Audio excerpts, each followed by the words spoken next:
Right, so before you say a thing this week, yes, I know, I'm not wearing the damn yellow sweater, but you know what? It gets hot, I get sweaty, so today we're changing things up. I'm going I Am Paradise because I smell what NXT is cooking. Because, oh yes, we were finally going to get that big old no disqualification match which was promised for last week, but things happened so that didn't go down. And there was also all this drama surrounding what exactly Adam Cole would say after being an absolute dick last week when it came to Kyle O'Reilly and his damn back. There was also a ton of other matches announced for this week and a ton of new recruits announced if you go on WWE online, on Twitter or wherever you get your information when it comes to WWE. So there's an awful lot of stuff that has been going down in the developmental sphere and we're going to talk about it. I am Gareth from WhatCulture Wrestling and these are the ups and downs for NXT!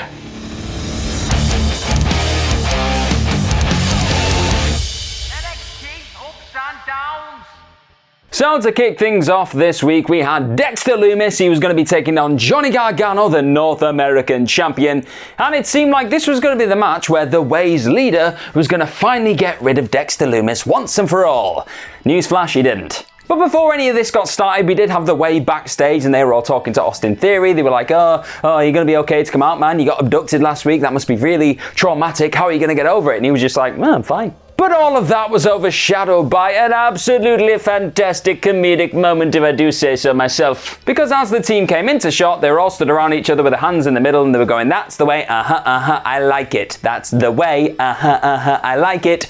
Woo, bring it up, Gargano meter, 77%, made me chuckle, brighten my day. When it comes to this match, this storyline and just the absolute nonsense that's going on around it, that did not brighten my day, that gets it down.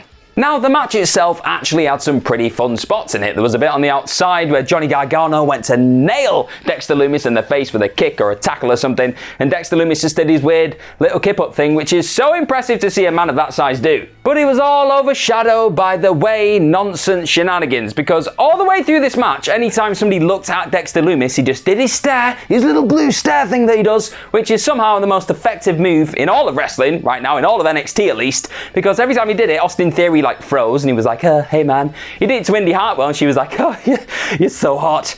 It was strange. And then this all led to a moment where Johnny Gargano was like, right, do the thing that we've rehearsed. And Candice LeRae got up on the side of the ring. A chair got introduced by Austin Theory, but then that got stopped by Dexter Loomis. But then it also very nearly got used again because Austin Theory got on the side of the ring. He had his chair ready and he went to hit Dexter Loomis, but then stopped because he got like hypnotized by Dexter Loomis. He was looking him in the face. He was like, I've had a change of heart. You're a scary man. So this all led to Dexter Loomis eventually picking up the victory over the North American champion via his silence choking finisher, which I don't recommend doing it to yourself because that's not going to end well. But I'll be honest, I have absolutely no idea where any of this is going. It's not for me right now. Not really feeling it. I don't get why Dexter Loomis kidnapped Austin Theory in the first place, because if it was for a North American Championship match, shot, title opportunity, whatever you want to call it, couldn't he just have got this route, doing what he did here? Because just winning a match normally gets you that, not abducting people. It was very odd.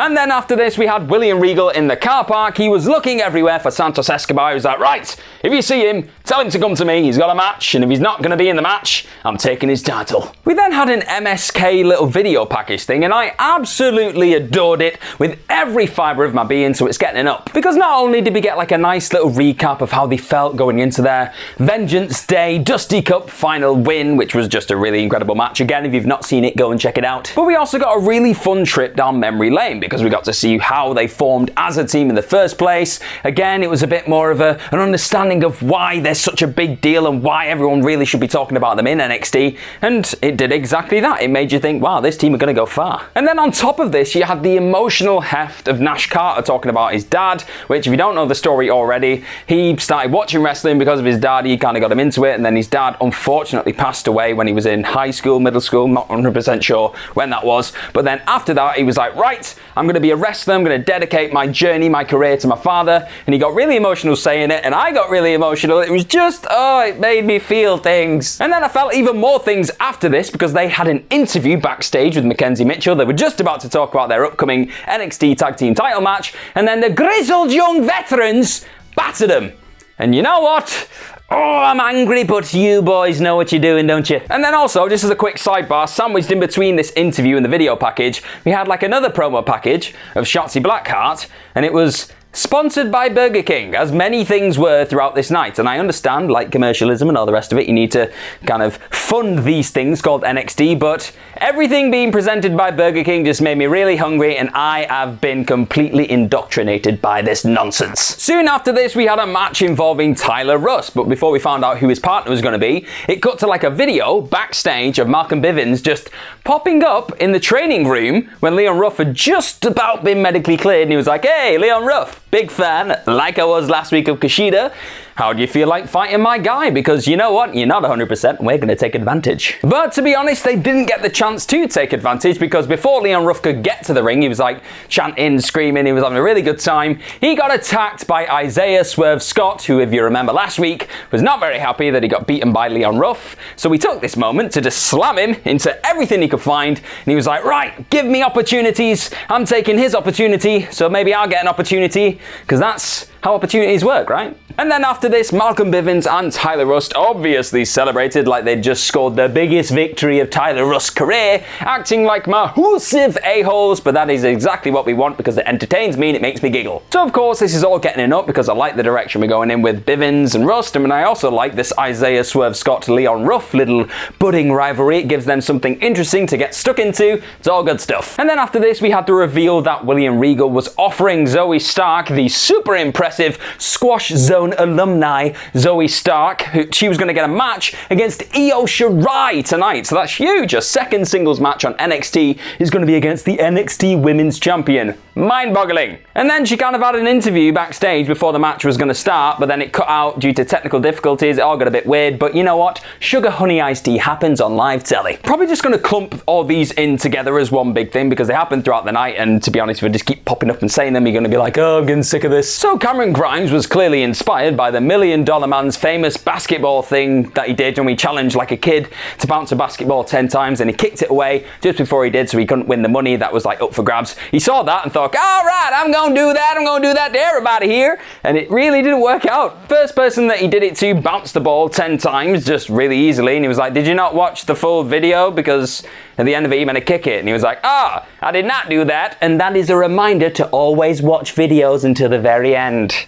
Like this one. And then in the next version of this skit, he went and challenged a former WNBA basketball pro to do the same thing, and obviously she just dodged out of the way when he went to do it, so he lost another $1,000. Final person that he challenged, he was having none of it. He was on the edge of absolute madness, so before he could even bounce the ball once, he just punched him in the face and then just dropped the money anyway, because Cameron Grimes don't give a shib. But obviously, I absolutely adore this character, and everything it's doing right now, it can do no wrong in my mind, so it's getting it up. Oh, and also, we did get an update on Kyle O'Reilly with his kayfabe injury right now, and he will be out for 4 to 6 weeks, I believe it is, with herniated discs after Adam Cole just obliterated his spine, his back, and all the rest of it. So right now, he's not having a very good kayfabe time. We did have that Io Shirai versus Zoe Stark match, and it's so good, it's magnificent, that it's not only getting an up, it's getting the yellow highlighter of the week up, baby. Not baby, I hate Adam Cole. And this match just did everything it needed to do and more, because it made Zoe Stark look like she could really hold her own against somebody like Io Shirai, who is the absolute top of the pile right now. And it also forced Io Shirai to really dip into a big box of tricks and hit Stark with everything she had. She like went for the missile drop kick, a big Hurricane Rana off the top rope. She did like an insane backbreaker. Nothing was keeping this lady down. But ultimately, the move that has absolutely obliterated everybody it's been connected with is obviously the moonsault that Io Shirai holds so dear to her heart. So once she perfectly executed that said moonsault onto Zoe Stark, it was pretty much a formality. She did lose the match, but Zoe Stark, my goodness, this lady's gonna go far. But before we could all revel in the absolute brilliance of the match itself, Toni Storm made her way down to the ring and she was like, "Hey, Io Shirai, if I remember rightly, you didn't pin me at Vengeance Day. You've never pinned me one-on-one, so it makes sense you don't want to fight me, you don't want a match against me, because you know you'll lose." Io Shirai's a fighting champion though. She was like, "I'll fight you anytime, any place." And then later in the night, it got announced that we are going to get Toni Storm and Io Shirai for the NXT Women's Championship. It's going to be in 2 weeks' time, and if I could do a backflip, I do one if I could. And then we had a little backstage segment with The Way, and Johnny Gargano, understandably aggrieved aggrieved at what had gone on earlier in the night, was giving Austin Theory the third degree. He was asking, why didn't you hit him in the face with the chair? You had the chair, it was right there, you didn't do it. And Austin Theory was like, well, I think we've misunderstood this terrifying individual with steely blue eyes. I think he's an absolute sweetheart, and I think we should give him a chance. And then Johnny Gargano, understandably, just said, no, this guy has abducted multiple people, he's a nut job, what are we doing? And then after this, Johnny Gargano announced that Austin Theory would be going to therapy, which always works out an absolute treat on WWE television, doesn't it? Swiftly following this, we did have the match between Kacy Catanzaro and Xia Li, which was promised for this week. Xia Li said she was going to purge Kacy Catanzaro. Did she do it? Spoiler, yeah, she kind of did it. But in honor of the Xia Li entrance that is absolutely taking my life, my heart, my brain by storm, I thought I'd put together my own little tribute to it today. Whew, now that's out of the way, this match, everything around it gets an up. Because after Kacy Catanzaro just jumped around the place like a gymnastic ninja warrior she is, flipping, doing backflips, all the rest of it, Xia Li ultimately started to pulverize her and break her body to absolute pieces, got her on the outside of the ring, had her leg up against the steps, and snapped it! So the referees had no choice but to call the whole thing off. They were like, look at the leg, it's just, no, it's in a bad way. And then Kaden Carter ridiculously thought again that it'd be a good idea to go up to Mei Ying, get in the face and all the rest of it, and Boa was like, nah, not getting past me, no, not gonna happen. And then this opened the door open for Kacy Catanzaro to get kicked right in the chops. Silly move, silly move, keep your nose out of Mei Ying's business. We then had a nice little package to hype up Dakota Kai and Raquel Gonzalez versus Shayna Baszler and Nia Jax for the Women's Tag Team Championships, and this definitely did the job. It got me very excited for the match itself, but it did leave me thinking, why the hell do we make Shayna Baszler and Nia Jax look this awesome on the main roster? I don't get it. And there was also an absolutely killer line from Baszler. It's like she got the upper hand this week with the killer lines when she said, this women's division that's so amazing that everyone always sings about right now in NXT, it's just like the leftovers from when I was here, which was a bit of a burn. And after this, we had Drake Maverick and Killian Dain taking on the grizzled young veterans, and as you guessed by my incredibly accurate and not at all offensive accent, it's getting an up. And as always, Zach Gibson kicked off proceedings with a typically excellent promo, but this time he had some breaking news because grizzled young veterans in their attack on MSK backstage had broken Wesley's hand. So he's got a broken hand.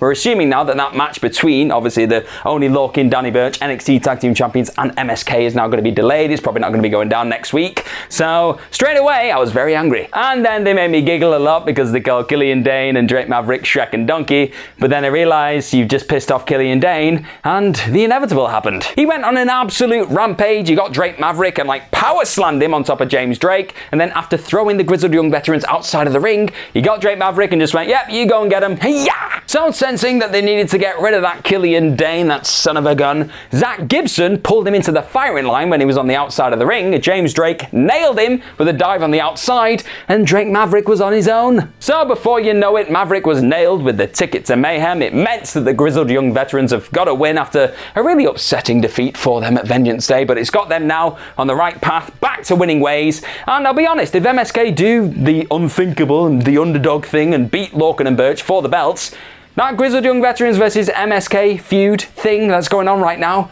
just imagine Vengeance Day just stretched out over a couple of months. It's what we need. And then after this, Legado del Fantasma finally arrived. They arrived in the black truck, and things were about to heat up very soon. But before we could get there, Killian Dain was backstage with a very beaten and broke down Drake Maverick. He was holding him in his arms. He was like, come here, baby, it's fine. I got you. He didn't say that. That would have been very strange. But then Alexander Wolf from Imperium turned up and he was like, what has gone on with you, Mr. Dain? You used to be a monster. Look at you now. You're just carrying a guy around in your arms. And by the look on his face, he was like, yeah, I've had a bit of a journey.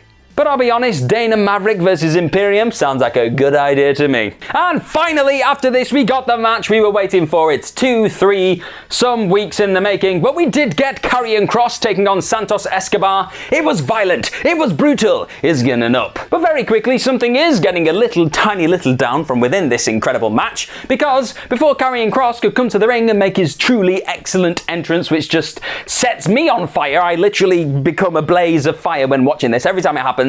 He didn't do that. He went outside and just attacked Santos Escobar. So we lost my entrance that I love it annoyed me. But I quickly got over it because what happened outside in the most dangerous place in all of NXT, the NXT car park, was worth the wait. Because Kross just absolutely battered Legato, got them out of the way, went straight after Escobar, but Escobar, like I said a couple of weeks ago, is a very wily character, and he used these smarts, this intellect, to get him, like, underneath one of the doors of a van that was just chilling there in the car park for some reason, and then he slammed the door down onto Karrion Kross's neck.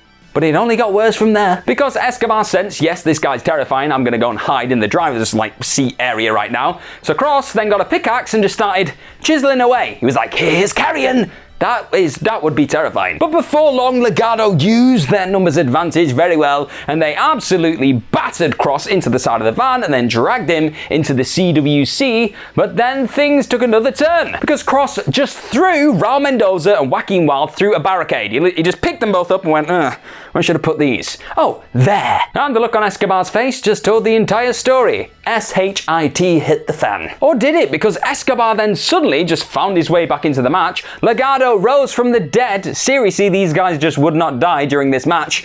And they eventually put Karrion Kross on his ass. And for quite a significant spell because they isolated his shoulder, they put it in a chair at one point, just rammed it straight into a post. And I was sat there thinking, is this gonna happen? Are they gonna beat Karrion Kross? Uh-oh. But oh no, Karrion Kross has gears that other men and women merely just think about. Because out of nowhere, he just came to life, he blasted Legato, just started suplexing everyone left, right, and center, and then he got Santos Escobar on top of some steps and just Saito suplexed him straight through the announce desk. Didn't move anything, didn't take anything off, he just went, nope, going through there, smash. And thank goodness Wade Barrett wasn't on commentary this week because he landed right where he would have been. He probably would have been pancaked. And then, not happy with this one Saito suplex, he then took Santos Escobar into the middle of the ring, nailed him with another Saito suplex, and then that time's up TikTok forearm thing that he started doing, he smashed him in the skull with that, and it was game over. Santos was lying on the floor, and I thought, is this the moment? Is this the moment where Karrion Kross eats Santos Escobar? It wasn't. It will happen, I'm telling you. So after all that chaos, all that carnage, and just overcoming what appeared at times to be insurmountable odds, I hope you were watching that, Mr. Prince, because I feel like Doomsday may be coming to the cat's kitty litter's door. Not sure where this is going, but I can see Finn Balor being destroyed. Maybe. And then after this, LA Knight arrived on the scene. He was in his car. He got a nice little promo, a little face-to-camera promo that he did. And that's obviously LA Knight, not LA King, which is what I stupidly called him last week because this guy, two thumbs, looking at him is an idiot. But he was like, I know everyone's asking, when am I going to make my debut? When am I going to arrive on NXT and start battering everybody? And he simply said, whenever the hell I want. And you know what? I cannot wait to see this specifically correct chess piece, the Knight, not the King, make an appearance on NXT. And after this, we had the moment we were all waiting for because Adam Cole did finally arrive on the scene. And what did he say? What did he have to say about battering Kyle O'Reilly and just destroying the Undisputed Era? Well, he said a few things. To be honest, he seemed really remorseful. He seemed really genuinely upset that he had to resort to these actions and kind of did them in the heat of the moment, and he apologized down the camera. He was like, Kyle, I'm sorry. I shouldn't have done that. I was annoyed that you got the title shots and you failed a few times, but that's no excuse for being a dick. But Roderick Strong, understandably, he came down to the ring and he was like, no, you've taken 10 days to think up this excuse and suddenly be remorseful, and I'm not having any of it. You've broken our hearts, you've broken Kyle's heart, you've broken his back as well by the sounds of it, and you've broken up the Undisputed Era. I'm not happy. But somebody else who was not happy was Finn Balor, because he came down to the ring, he just shoved Roderick Strong out of the way, went straight for Adam Cole, and then things got a bit weird. Because Roderick Strong, just feeling this sense of brotherhood and a bond, the trust that he claimed had been shattered was still there a little bit, and he went after Finn Balor, dragged him away from Cole, then Finn Balor started being up Strong, and then Cole suddenly got Finn Balor and hit him with a super kick. Roderick Strong and Cole were in the ring, and Strong just absolutely knocked out Cole, and he was on the floor, and he was like, I'm sorry, man, I'm an idiot. I can't believe I did this, just please forgive me. And Strong, obviously, because this acting was like semi-convincing, he was like, oh, okay, yeah, I'm sorry too. Let's have a hug, let's kiss and make up. And because Adam Cole is just an absolute asshole, what did he do? He low-blowed Roderick Strong right in the bollocks. And then if that wasn't enough, he got the chain from round Roderick Strong's neck, he just yanked it straight off and super kicked him straight in the jaw. Adam Cole is Shawn Michaels, just handing out super kicks. He doesn't care who you are, he's just going to kick you in the face. And if it wasn't clear before, the UE is dead. It's over. Game over. This guy is doing his own thing. He'll do whatever it takes to get that belt, that NXT title. But I'll be honest, that whole scene right now looking a bit muddled. Because obviously Finn Balor wants a bit of revenge against Adam Cole, and Adam Cole obviously wants that belt. Kyle O'Reilly wants Adam Cole. Roderick Strong probably wants Adam Cole as well. Bobby Fish is just sat in a hospital somewhere, and then you've just got the big thing of Karrion Kross. Why is that Karrion Kross? So it is a little bit confusing, but it is also intriguing. It's getting my brain juices flowing. If I didn't already give it an up, it's getting an up. That was your NXT for this week, and it's left us with more questions than answers, which is always, in my mind, quite a cool thing to do. So let me know what you think of this week's NXT ups and downs in the comment section right down there. Just go down there and put loads of comments, loads of nice things, or terrible things, or indifferent things. Just put things. As always, you can find myself on Twitter at gmorgan04. Find everybody here at WhatCulture Wrestling at WhatCulture WWE. Like the video, share the video, subscribe to the channel or the video. Don't know if that's possible, but just click on loads of other videos as well. All these ones around me. But most importantly, above everything else, above all wrestling, above all life, above all existence, that got very intense very quickly. Have yourself a good day, and I will see you next week.